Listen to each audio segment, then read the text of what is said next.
নমস্কার, আমি অর্পিতা। আপনাদের সঙ্গে স্বাগত জানাই সেন চৌধুরীর রান্নাঘরে।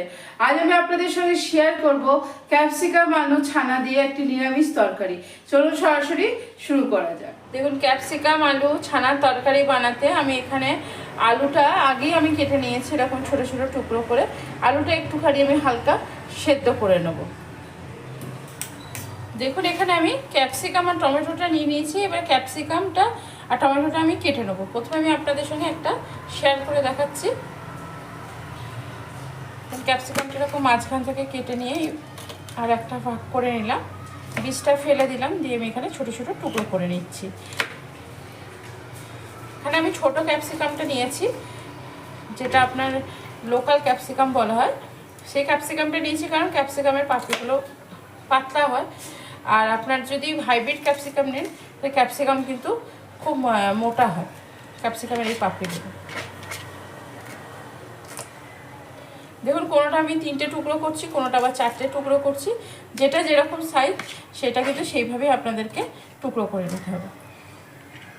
এইভাবে আমি সমস্ত ক্যাপসিকাম কেটে নিই, তারপর আবার আপনাদের সঙ্গে আমার কথা হচ্ছে। আমি টমেটোটাও কিন্তু এরকমভাবেই ছোটো ছোটো টুকরো করে কেটে নেব।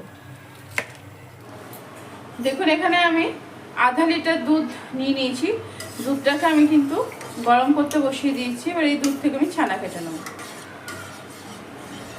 দেখুন, এখানে আমি আধা লিটার দুধ নিয়ে নিয়েছি ছানা কাটার জন্য। দুধটা আমি গরম করতে বসিয়ে দিয়েছি।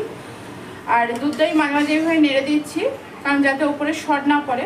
সর পড়ে গিয়ে যদি আমি এটা নেড়ে ছানা কাটি, তাহলে কিন্তু আপনার ছানাটা খুব ছিবড়ে টাইপের হয়। আর যদি সর পড়তে না দেন, এবার হালকা করে মাঝে মাঝে নেড়ে দেন, অথচ দুধটা গরম হয়ে যাবে, তখন ছানা কাটলে ছানাটা কিন্তু খুব সফট হয়, মানে নরম হয় খুব।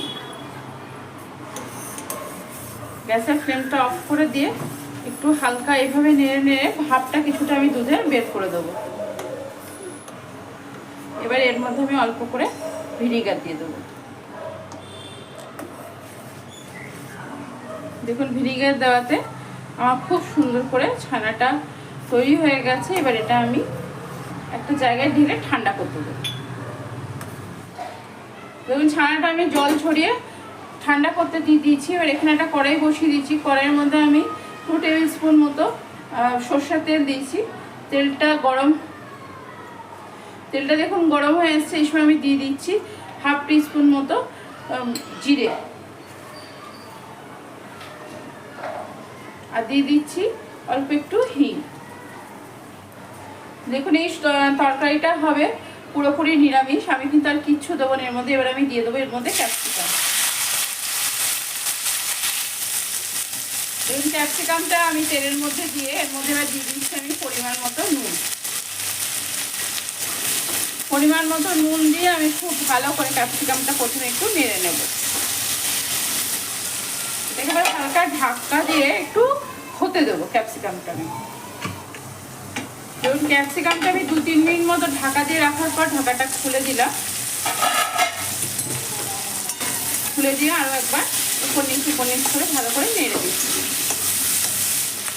এবার আমি এর মধ্যে দিয়ে দিচ্ছি সেদ্ধ করে রাখা আলু। এটা কিন্তু পুরোপুরি সেদ্ধ হয়নি, জাস্ট হালকা ভাপিয়ে নিয়েছি। আলুটাও আমি দিয়ে দিলাম। এই ক্যাপসিকামের সঙ্গে আলুটাও আমি খুব ভালো করে ভেজে নিচ্ছি। দেখুন, ক্যাপসিকাম আর আলুটা আমার ভালো করে ভাজা হয়ে গেছে। এখানে আমি দিয়ে দিচ্ছি আমি যে টুকরো করে কাটলাম টমেটোটা, সেই টমেটোটা দিয়ে এখন একটু হালকা নেড়ে দেবো। নেড়ে দিয়ে আমি একটু ঢাকা দিয়ে দেবো, যাতে টমেটোটা তাড়াতাড়ি সেদ্ধ হয়ে যায়। দেখুন, 1.5-2 মিনিট মতো ঢাকা দেওয়ার পর ঢাকাটা আমি খুললাম। খুলে আবারও কিন্তু আমি নেড়ে দেবো। আর গ্যাসের ফ্লেমটা কিন্তু আমার একদম মিডিয়াম করা আছে, বাড়ানো নেই। মিডিয়াম হিটে আমি পুরো রান্নাটা করছি। খুন্তি দিয়ে হালকা হালকা করে এইভাবে টমেটোগুলো একটু করে স্ম্যাশ করে দেবো। দেখুন, এবার এর মধ্যে আমি দিয়ে দিচ্ছি পরিমাণ মতো হলুদ, আর দিয়ে দিলাম হালকা কাশ্মীরি লঙ্কার গুঁড়ো। তো এটা কিন্তু কালারের জন্য, এটা আপনারা দিতেও পারেন, আবার নাও দিতে পারেন।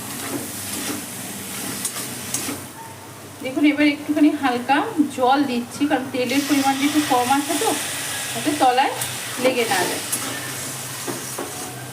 অল্প সামান্য ওই 1.5 টেবিল স্পুন মতো আমি এখানে জল দিলাম। দেখুন আমার হলুদ আর কাশ্মীরি লঙ্কার গুঁড়ো যে গন্ধটা চলে গেছে। এবার আমি এর মধ্যে দিয়ে দিচ্ছি পাওভাজি মশলা। এটা হাফ টিস্পুন মতো আছে পাওভাজি মশলা। আমি পাওভাজি মশলাটা দিয়ে দিলাম। পাওভাজি মশলাটা দিয়ে আবারও একবার আমি নেড়ে নেবো। সবজিটা খুব ভালো করে কষানো হয়ে গেছে। এবার আমি এর মধ্যে দিয়ে দিচ্ছি জল ঝরানো ছানাটা। কোনো কিচ্ছু করতে হবে না, কোনো হাত দিয়ে স্ম্যাশ করা নেই, কিচ্ছু নেই। জাস্ট জলটা ঝরিয়ে নিয়ে আপনার ছানাটাকে যদি চান তো একটু জলে ধুয়ে নিতে পারেন, আর যদি না দরকার হয় নাও দিতে পারেন। দেখুন এবার ছানাটা দিয়ে সবজিটাকে আরও একবার নেড়ে দেবো আমি। আমার কিন্তু এখানে ক্যাপসিকামটাও খুব ভালো সেদ্ধ হয়ে গেছে, আবার আলুটাও খুব সুন্দর কিন্তু ভাপে সেদ্ধ হয়ে গেল। আমি কিন্তু আলুটা সেদ্ধ করার সময়তেই আপনাদেরকে বললাম তরকারিতে দেওয়ার সময় যে আমি জাস্ট ভাপ তুলে নিয়েছি, আমি কিন্তু একদম পুরোপুরি সেদ্ধ করিনি। পুরোপুরি সেদ্ধ করলে কিন্তু তরকারিটা অতটা টেস্ট হয় না। তরকারিতে কষতে কষতে বাকি যে টেস্টটা হবে সেটা বেশি ভালো লাগে। দেখুন এবার এর মধ্যে দিয়ে দিচ্ছি একটুখানি চিনি। নিরামিষ তরকারি আর পনির যেহেতু আমি এখানে ছানাটা দিয়েছি তো একটুখানি চিনি দিলে টেস্টটা ভালো হয়। আচ্ছা, এটা আমি ছানা বানিয়ে করলাম। আপনারা কিন্তু ঘরে যদি এক টুকরো পনির পড়ে থাকে পনির দিয়েও করতে পারেন, তখন পনিরটা গ্রেট করে দেবেন বা হাত দিয়ে টুকরো করে ফেলে দেবেন। এবার আমার খুব ভালো করে কিন্তু ছানাটা দিয়ে চিনিটা দিয়ে মেশানো হয়ে গেল। এবার আমি এর মধ্যে দিয়ে দিচ্ছি জল। জল দিয়ে গ্যাসের ফ্লেমটা একটু বাড়িয়ে দেবো, মানে মিডিয়াম টু হাইয়ে করে দেবো। দিয়ে এবার এটা আমি ফুটতে দেবো। তরকারিটা ঢাকা দিয়ে দিলাম ফোটার জন্য, ফুটে যাক, তারপর আবার আপনাদের সঙ্গে কথা হচ্ছে। তরকারিটা আমি 5 থেকে 7 মিনিট মতো মিডিয়াম হিটে ফুটিয়ে নিয়েছি। তারপর আমি আপনাদের সামনে ঢাকা খুলছি।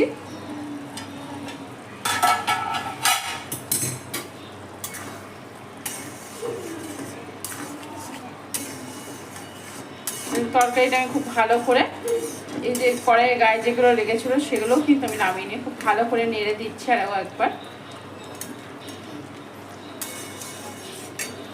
এবার আমি এর মধ্যে দিয়ে দিচ্ছি কিছু চেরা কাঁচা লঙ্কা আর কিছু গোটা কাঁচা লঙ্কা।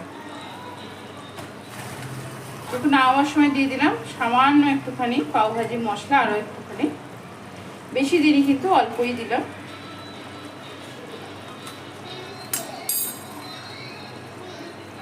আর দিয়ে দেবো কাসুরি মেথি। খুব ভালো করে আবার একবার আমি নেড়ে দিচ্ছি। আপনারা যারা কাসুরি মেথি দিতে চাইছেন না তারা একটু কিন্তু ঘিও দিতে পারেন, তাহলেও কিন্তু এটা খেতে ভালো লাগবে। ঘি বা ধনে পাতা দিতে পারেন। আমি এখানে কাসুরি মেথিটাই ব্যবহার করলাম। দেখুন আমার রেডি হয়ে গেল ক্যাপসিকাম আলু দিয়ে ছানার তরকারি। এটা দেখতে যতটা সুন্দর হয়েছে খেতেও কিন্তু ততটাই সুন্দর হয়। আমি কিন্তু এর থেকে আর তরকারিটা শুকাবো না, কারণ ঠান্ডা হয়ে গেলে আরেকটু রসটা শুকিয়ে যাবে। তো এবারে আমি গ্যাসের ফ্লেমটা অফ করে দিলাম। অফ করে দিয়ে ঢাকা দিয়ে আমি এটা বেশ কিছুক্ষণ রেখে দেবো।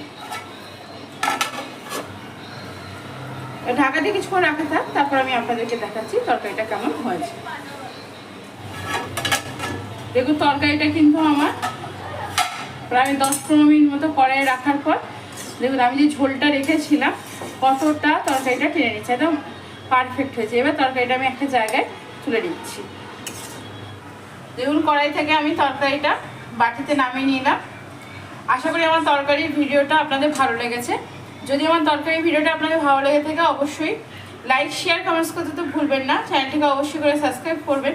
চ্যানেলটিকে সাবস্ক্রাইব করার পাশে থাকবেন। আজ এখানেই ভালো থাকবেন, সুস্থ থাকবেন, আনন্দে থাকবেন, অনেক অনেক সুখে থাকবেন। আর দেখুন তরকারিটার মধ্যে কিন্তু কোনো গার্নিশিংয়ের দরকার নেই। আমি কিন্তু কোনোভাবে গার্নিশিং করিনি, এমনি তরকারিটা দেখতে ভীষণ সুন্দর লাগছে।